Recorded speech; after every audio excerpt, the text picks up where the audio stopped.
Hello दोस्तों, स्वागत है अपना official YouTube channel maths career में। दोस्तों आज के सेशन में रेशियो एंड प्रोपोर्शन का टाइप 5 को देखेंगे, तो प्लीज़ वीडियो को अंत तक देखिए। और यदि आप नए हैं तो चैनल को सब्सक्राइब करने के बाद बेल आइकन को प्रेस कर दीजिएगा, ताकि मेरा हर एक प्रकार के न्यू वीडियो को नोटिफिकेशन आपको मिलता रहे। तो चलिए बिना वक्त गए स्टार्ट करते हैं आज का सेशन। डायरेक्ट हम लोग क्वेश्चन को देखेंगे, ठीक है। तो आपको अंत तक बने रहना है। क्वेश्चन नंबर 1 देखिए, ए तथा बी के मासिक आय का अनुपात 21:16 है। यदि ए 1400 रुपया और बी 800 रुपया खर्च करता है तो बचत का अनुपात जो है 5:4 हो जाता है। तो दोनों की मासिक आय बताएं। तो इस प्रकार का क्वेश्चन एग्जाम में बनने लायक होते हैं, तो आप अच्छा से देखें। तो देखिए, सबसे पहले इस प्रकार के क्वेश्चन में हमको क्या करना होगा कि आय का अनुपात हम लिख लेते हैं 21:16, ए और बी का आय का अनुपात। उसके बाद हमको लिखना पड़ता है कि व्यय का अनुपात। व्यय का अनुपात कितना है? 5:4 है, ठीक है। उसके बाद यहाँ फिर इधर भी लिखेंगे वैसे ही दूसरी अनुपात लिख लेते हैं 5:4। ओके, 5:4 क्या है? खर्च का अनुपात है, व्यय का अनुपात। उसके बाद बचत का अनुपात लिखते हैं। ए का बचत 1400 और बी का बचत है 800। हो गया, इसको भी लकीर खींच देते हैं। ऐसे करने के बाद आपको क्या करना है? क्रॉस मल्टीप्लाई करना है और अंतर कर देना है। इसको क्रॉस मल्टीप्लाई करेंगे तो कितना हो जाएगा? 4 1 = 4, 4 2 = 8 माइनस 16 पंचे 80। इसका अंतर कर दीजिए तो कितना होगा? 4। यहाँ वो ऐसे ही करेंगे, इसका क्रॉस मल्टीप्लाई करेंगे तो 8 पंजे 40 00 माइनस 14 4 56 00। इसका अगर हम सब्ट्रैक्ट करते हैं तो कितना अंतर आता है? डिफरेंस होगा इतना। हो गया, इसका डिफरेंस 4 आया और इसका डिफरेंस इतना आया 1600, ठीक है। तो इस 4 को हमको 1600 तक पहुंचाने के लिए किससे मल्टीप्लाई करना है? तो कहीं ना कहीं 400 से मल्टीप्लाई करना होगा। 1 यूनिट का वैल्यू हमारा निकल के आ गया, ठीक है। उसके बाद हमको क्या निकलना है? दोनों की मासिक आय ज्ञात करना है। तो दोनों की मासिक आय देखिए, यहाँ पर मासिक आय है ना दोनों का। ए का मासिक आय है और बी का। तो इसके साथ मल्टीप्लाई करेंगे तो ए का मासिक आय निकल जाएगा 400 के साथ, और इसके साथ इसको मल्टीप्लाई करेंगे 400 के साथ तो बी का निकल के आ जाएगा, ठीक है। तो 400 के साथ इसको मल्टीप्लाई करेंगे तो कितना होगा? 4 1 4 1 4 4 2 8। उसके बाद इसका भी वैसे ही इसका मल्टीप्लाई कर लीजिए, कितना हो जाएगा इसका? 16 4 5600 हो गया। यही हमारा अंत में आंसर होगा। ई हो गया ए का मासिक आय और ई हो गया बी का मासिक आय। समझ में आ गया? इस प्रकार से क्वेश्चन हम लोग आगे बनाएंगे। और एक बार एक्सप्लेन कर दे रहे हैं, देखिए समझ लीजिए।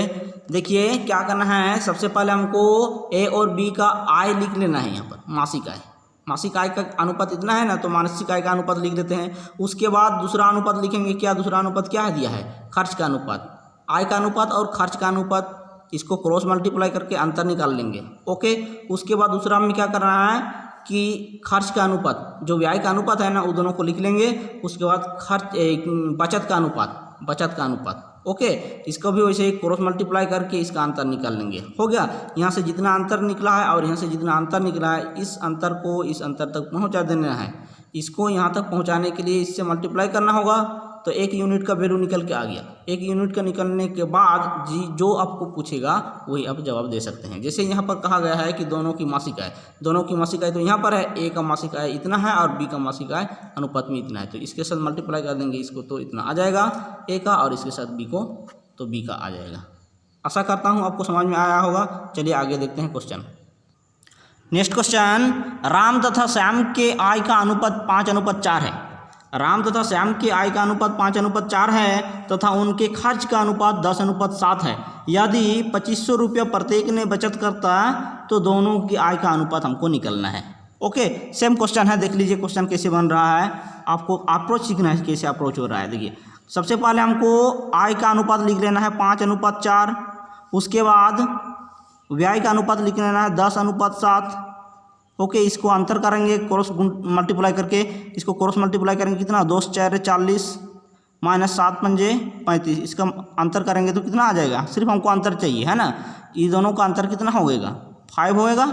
उसके बाद फिर खर्च का अनुपात, खर्च का अनुपात कितना है? 7। उसके बाद बचत का अनुपात, दोनों ने प्रत्येक ने यहाँ पर बोला है कि 2500 करके बचत करते हैं। तो ये भी 2500 और ये भी 2500 हो गया। यहाँ भी क्रॉस मल्टीप्लाई करके अंतर करेंगे। इसको क्रॉस मल्टीप्लाई करेंगे तो 25 1 = 25 000 हो जाएगा। यहाँ भी 00, 7 पंजे 35, कैरी 3, 7 दूनी 14, 15 16 17।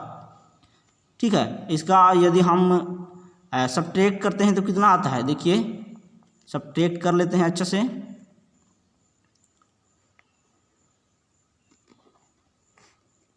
ठीक है,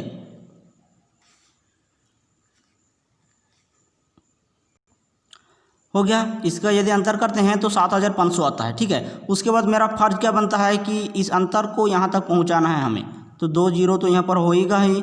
उसके बाद कितना में आएगा, 5 1 के 5, 5 5 25 हो गया। इतना से इसको मल्टीप्लाई करेंगे तो इतना पहुँचेगा। अभी हमको निकलना है ए का आय और बी का आय, तो इसके साथ मल्टीप्लाई करेंगे तो ए का आय निकलेगा और इसके साथ मल्टीप्लाई करेंगे तो बी का आय। ठीक है, तो 15 पंचे 75 00, उसके बाद 15 4 60 00। यही हमारा ए का है और ये बी का है। ठीक है, इस प्रकार से हम बनाएंगे। चलिए आगे देखते हैं।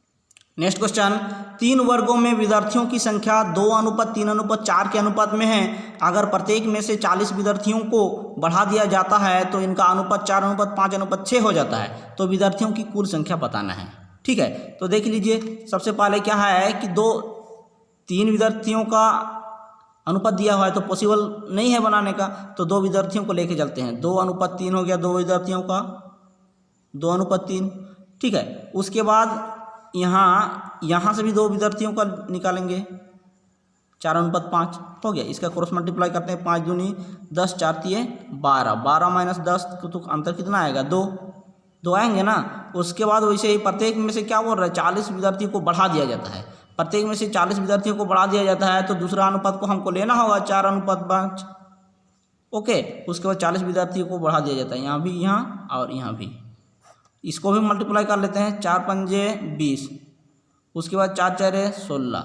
इसका दोनों का अंतर कितना आएगा, 40 आएगा कि नहीं आएगा, 40 आएगा ना। उसके बाद इसको पहुंचा देना है 20 से मल्टीप्लाई करके। सभी विद्यार्थियों का संख्या निकालना है, तो कितना है विद्यार्थी, देखिए 1 यूनिट का वैल्यू कितना निकल के आया, 20। तो सभी विद्यार्थी को देखना है कितना है, 4 3 7 2 9 है। तो कुल विद्यार्थियों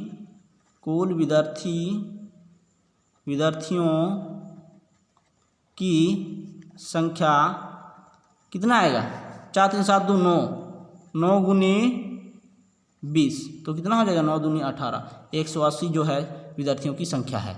तो इस प्रकार से दोस्तों कितनी आसानी से बन रहा है। तो आशा करते हैं कि आप अंत तक देखे होंगे और अच्छे से आपको समझ में आया होगा। तो चलिए हम लोग नेक्स्ट वीडियो में मिलते हैं, तब तक के लिए जय हिंद, थैंक यू, वंदे मातरम।